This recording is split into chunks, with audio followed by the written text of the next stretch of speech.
Welcome to this online worship service of the Unitarian Universalist Congregation at Shelter Rock. I'm Reverend Jaye Brooks, a member of the ministry team here, along with Reverend Jennifer Brower and Reverend Dr. Natalie Fenimore. Today, as we enter into this time of worship, we're still in the midst of a surging pandemic, and we've just experienced the close of a tumultuous presidential election campaign, one with the highest voter turnout in recent history. We think we know the outcome, but votes are still being counted. Even as a majority of Americans rejoice and are encouraged that their candidate appears to have won, many are frustrated, sad, and angry, holding on to the belief that the result will change when all the ballots are tabulated. The division is deep and the uncertainty is troubling. Some say they will challenge the result. It's in this stance especially that the threat to our democracy is real. This is a momentous time in our nation's history, even if we would prefer to live in a less challenging time. This time is ours. We make of it what we together will make. As we respond to this moment, let's turn to our Unitarian Universalist principles, especially respect for the inherent worth of every person and our shared commitment to justice, equity, and compassion in human relations. And so we gather today. We're physically distant to protect each other's health and to honor public health guidelines as an act of commitment to the safety and well-being of all people. Despite the challenges of this time, and because of them, we continue to create loving religious community, encourage spiritual growth, and build a more just and joyful world.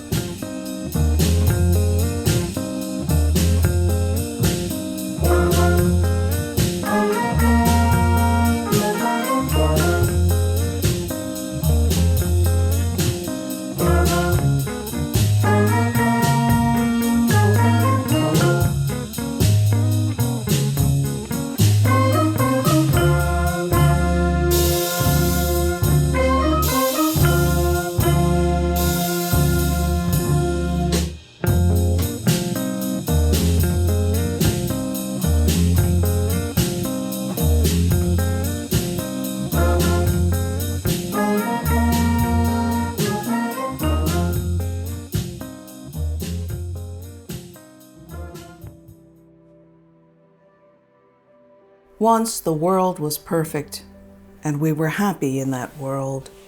Then we took it for granted. Discontent began, a small rumble in the earthly mind. Then doubt pushed through with its spiked head. And once doubt ruptured the web, all manner of demon thoughts jumped through. We destroyed the world we had been given for inspiration, for life. Each stone of jealousy, each stone of fear, greed, envy, and hatred put out the light.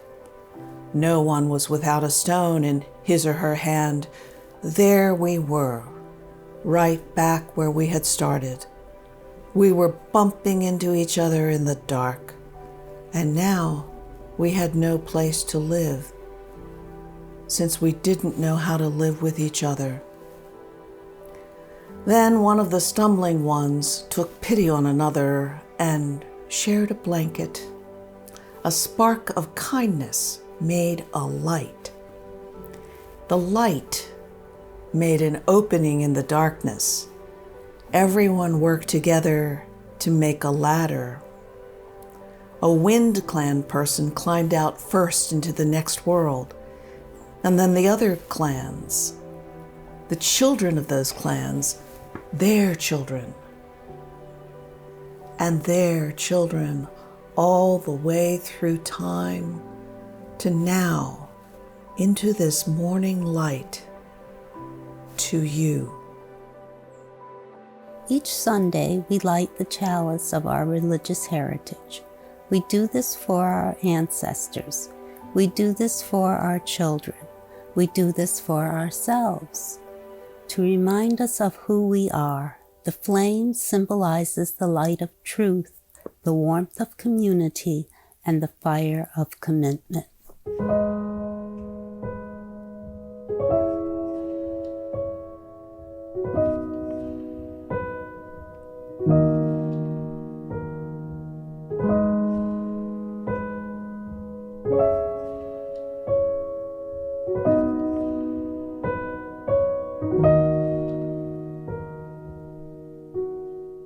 Mordor.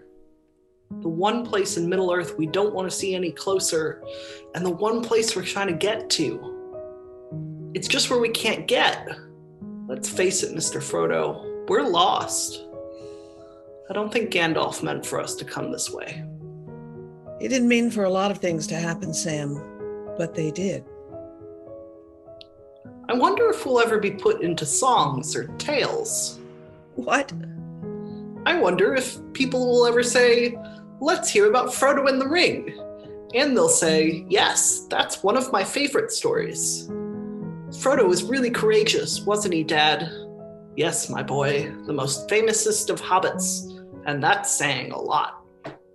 You left out one of the chief characters, Samwise the Brave. I want to hear more about Sam. Frodo wouldn't have gotten far without Sam. Now, Mr. Frodo, you shouldn't make fun. I was being serious. So was I. Samwise the Brave. Mr. Frodo, what's wrong? I can't do this, Sam. I know. It's all wrong. By rights, we shouldn't even be here. But we are. It's like in the great stories, Mr. Frodo. The ones that really mattered. Full of darkness and danger they were. And sometimes you don't want to know the end, because how could the end be happy? How could the world go back to the way it was when so much bad had happened? But in the end, it's only a passing thing, this shadow. Even darkness must pass. A new day will come. And when the sun shines, it will shine out the clearer. Those were the stories that stayed with you, that meant something, even if you were too small to understand why. But I think, Mr. Frodo, I do understand. I know now.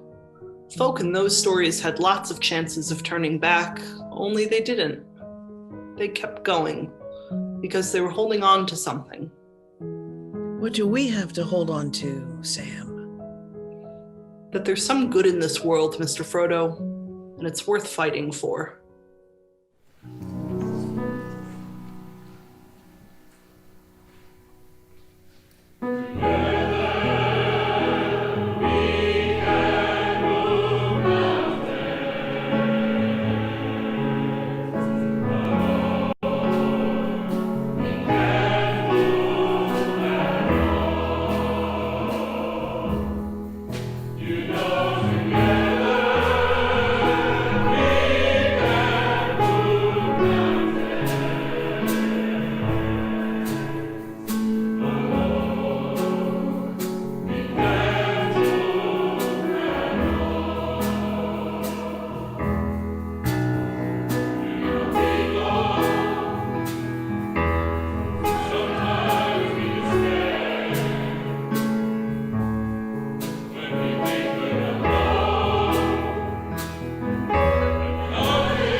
to get by.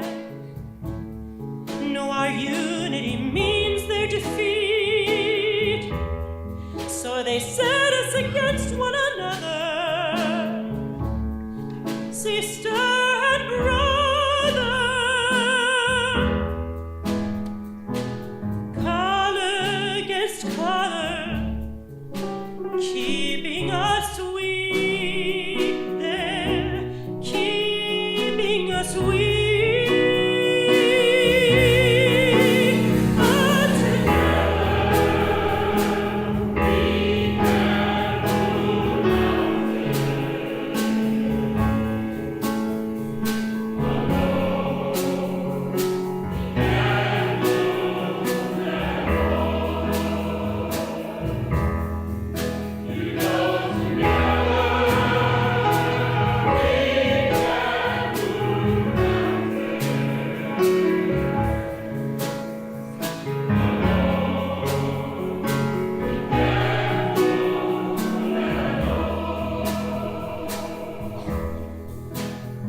from the smallest seed, mighty tree can grow with its roots planted firmly in the ground.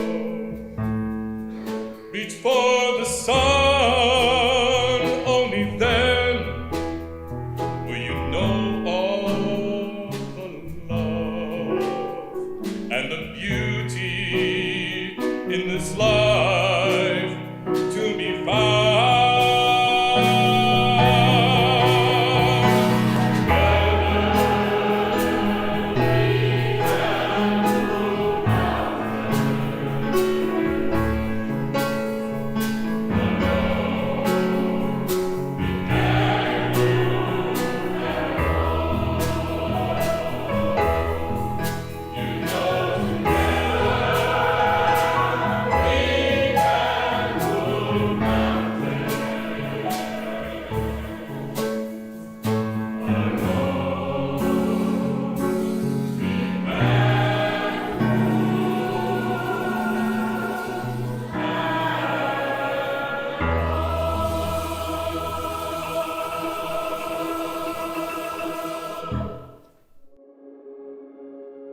Ever since the pandemic began, Shelter Rock has taken a special collection to help our local community's most vulnerable people. As the cold weather draws in, it's become especially important to help these people who are in great need. During November and December, contributions support the North Shore Soup Kitchen and its project to deliver meals to families, as well as families served by the AIDS Center of Queens County. Reaching out in the spirit of community recognizes the ways in which all of us are interdependent, part of a network of mutuality. We are caught in the inescapable network of mutuality, tied to a single garment of destiny. Injustice anywhere is a threat to justice everywhere. There are some things in our social system to which all of us ought to be maladjusted. Hatred and business can never cure the disease of fear. Only love can do that. We must evolve for all human conflict a method which rejects revenge, aggression, and retaliation. The foundation of such method is love. We shall hew out of a mountain of despair a stone of hope. Each contribution to our special collection is a stone of hope. Dropped into a pond, each stone sends ripples across the entire surface of the water.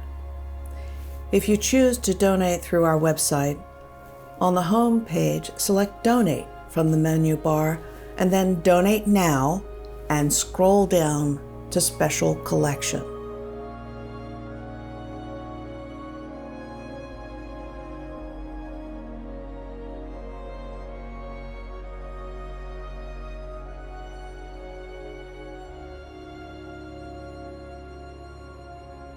I wish to hear your story.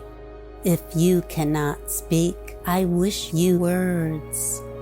If you do not wish to speak, I wish your healing silence.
This is not a prayer that you may find hope, for hope is a luxury that some cannot find and others cannot afford.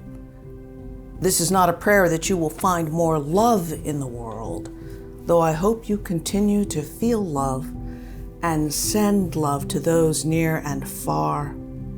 I pray instead that you may find tools, a hammer lying half hidden in the grass, a roll of duct tape curled up and forgotten on a high shelf in the back of the closet, a wrench poking out of the back pocket of a stranger.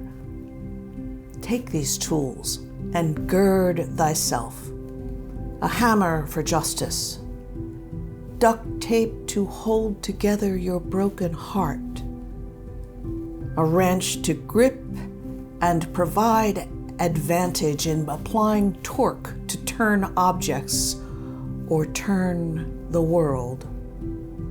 Take these tools and others you may find in places expected and unexpected. Take these tools and gird thyself, for weeping may last through the night, but the work begins in the morning.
What a week. What a year.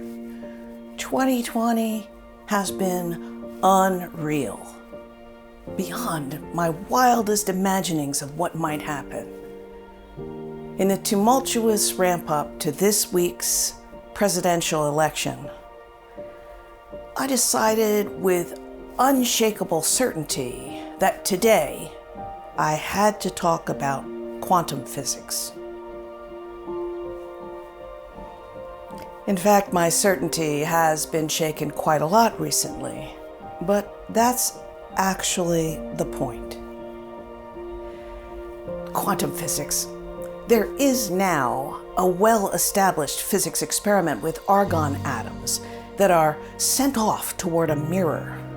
What happens in the experiment is that the atoms release photons and, weirdly, each single photon seems to travel in opposite directions at the same time. Scientists call it superposition because they can't tell whether the photon is moving toward the mirror or away from it. They can't tell until they try to measure the photon's position. Doesn't that sound a little bit like an election? Superposition, the possibility of traveling forward or backward, undetermined which it'll be. So it is like an election, especially a close election, because there's always a moment when it seems as if we're traveling in two directions at the same time, and we don't actually know where we will end up. The multiverse. Some physicists propose that the universe we experience is only one in a multiverse. They think there are multiple universes, that during the earliest moments of the beginning of our universe, there were multiple other universes appearing in much the same way that multiple bubbles rise in a pot of boiling water.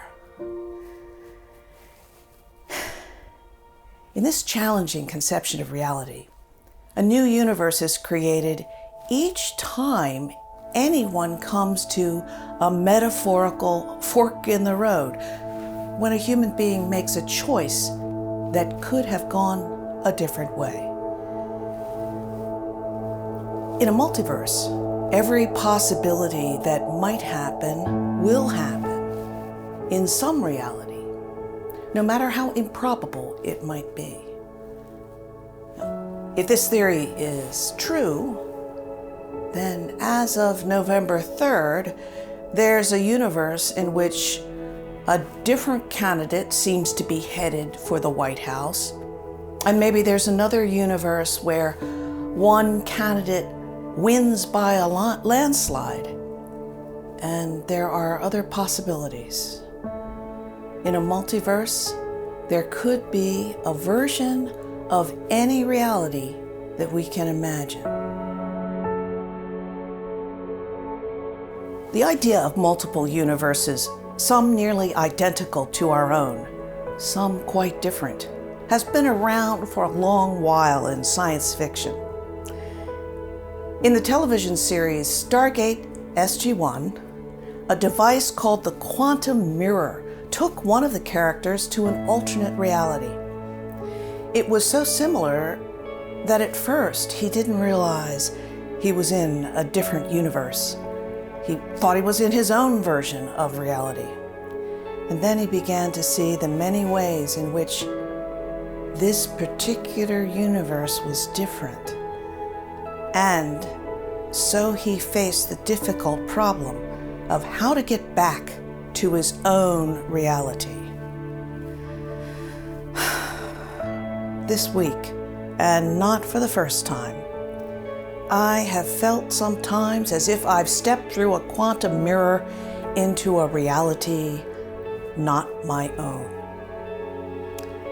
One of the things that has become clear to me recently is that in America today, people experience reality differently. It's not simply that people disagree about public policy. There are very different ideas about the underlying facts. It's as if two different universes in the multiverse, at least two, are continually clashing with one another. There's a part of me that mournfully asks, Where is my reality? How can I get back to it? But this is my reality. This is our reality. The problem with the question, how can I get back to my reality, is that it invites us into unrealistic nostalgia. We all have those moments when we say, I remember a time when, and then down the rabbit hole. Fill in the blank. Each of us probably has our own nostalgia for a time that was better. And yet, whatever that time of nostalgic memory, it was most likely not a better time for everyone. Some remember the 1950s as a time of stability and blessing. Yet for others, especially for people of color, the 1950s were just the beginning of the civil rights movement, definitely not a time of stability. It was a time when some risked great personal harm, and some died. To call attention to the need for justice and freedom for all within our land of the free.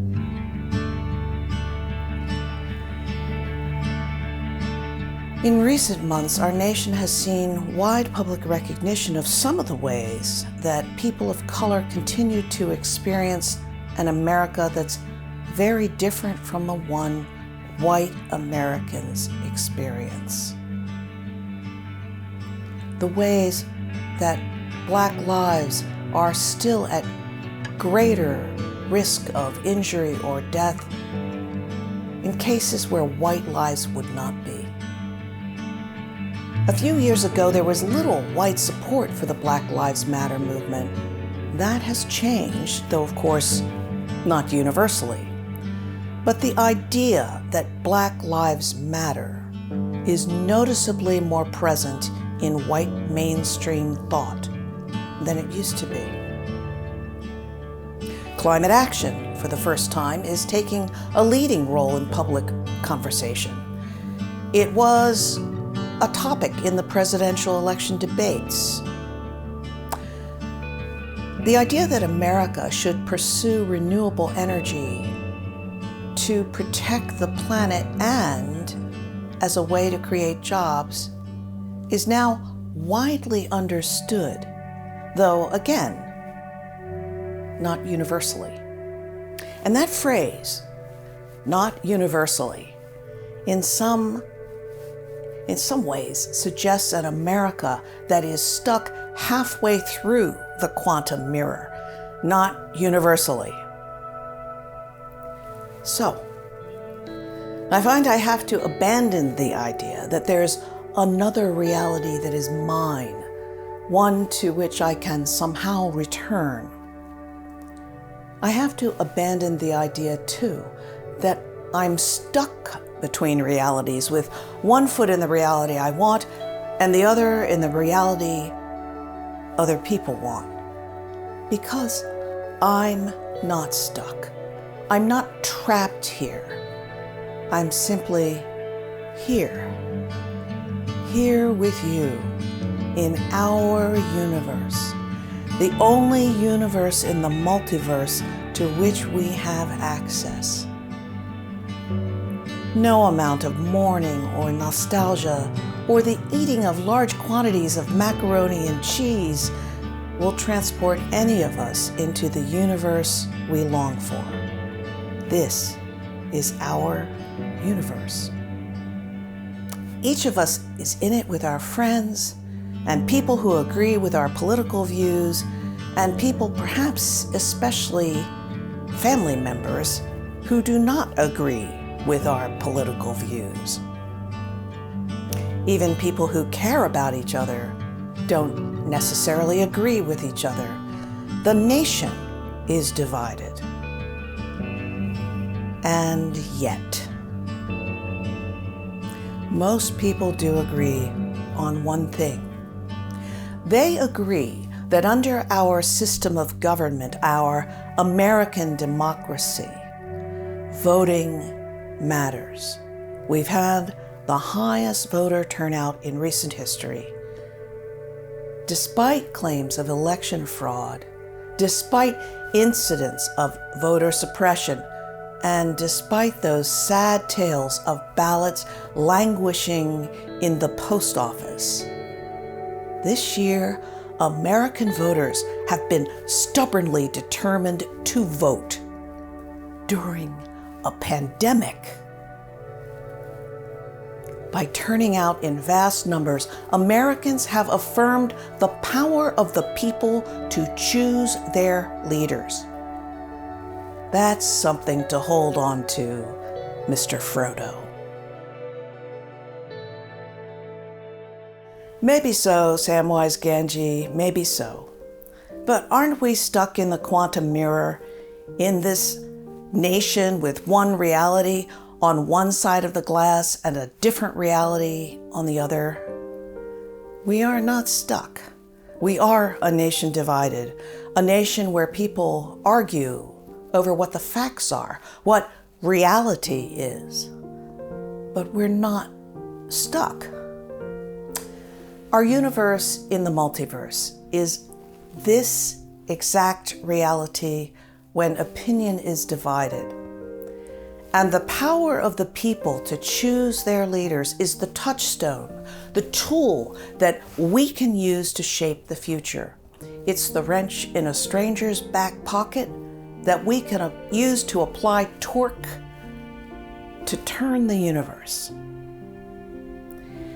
Years ago, the literary critic and divergent thinker Stanley Fish proposed that whether or not there are objective facts, and he was inclined to think that there weren't, the reality that emerges from any disagreement is based on the facts held by those who are most persuasive. The argument, Fish says, is less about facts, as in the earth is not flat, but in how many people can be persuaded to accept a particular set of facts. Even in the face of scientific evidence, people believed for a long time that the earth is flat. Some still do. But in the prevailing reality, the earth is not flat. If we Unitarian Universalists cherish our values, and if we want to encourage others to share them, we cannot stop with one election. We cannot be stuck. In this time of division, we cannot fall back into our bubble of shared values, our list of 7 principles, repeated endlessly in an echo chamber. We must share our stories and our values outside our circles of the like-minded. Now, persuasion is most successful when it begins with listening, when it builds relationships, when it donates to support the voices of those who are committed and clear. Persuasion is most effective in conversation with people who are amenable to learning new ideas, and when we're amenable to learning new ideas.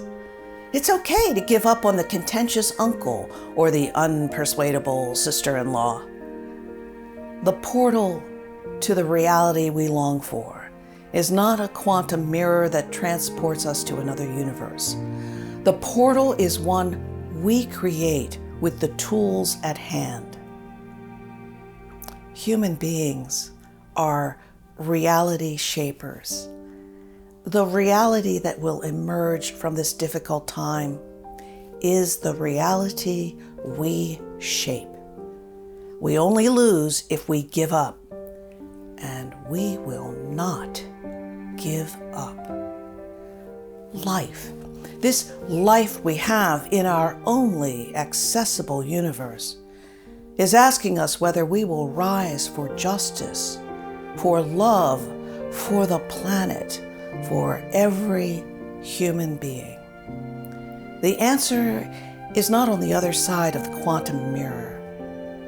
The answer is here, now, in the way we live.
Abraham Lincoln's inauguration came in March 1865, before the end of the American Civil War.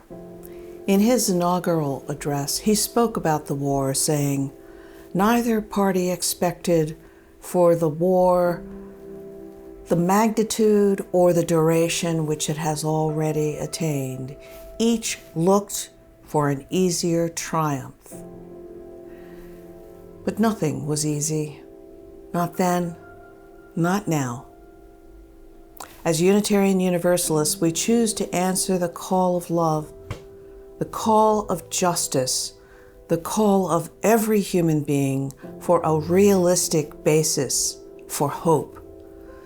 May we move forward in the spirit of Abraham Lincoln, with malice toward none, with charity for all, and yet also with firmness in what is right as we see it, and strive on to finish the work we're in, to bind up the nation's wounds, to care for all who have been harmed in America's struggle to acknowledge the humanity of every person, and America's struggle to offer all the fairness and freedom that is or should be a human birthright. We extinguish now the flame of this chalice, but not the light of truth, the warmth of community, or the fire of commitment. These we carry in our hearts and out into all the world.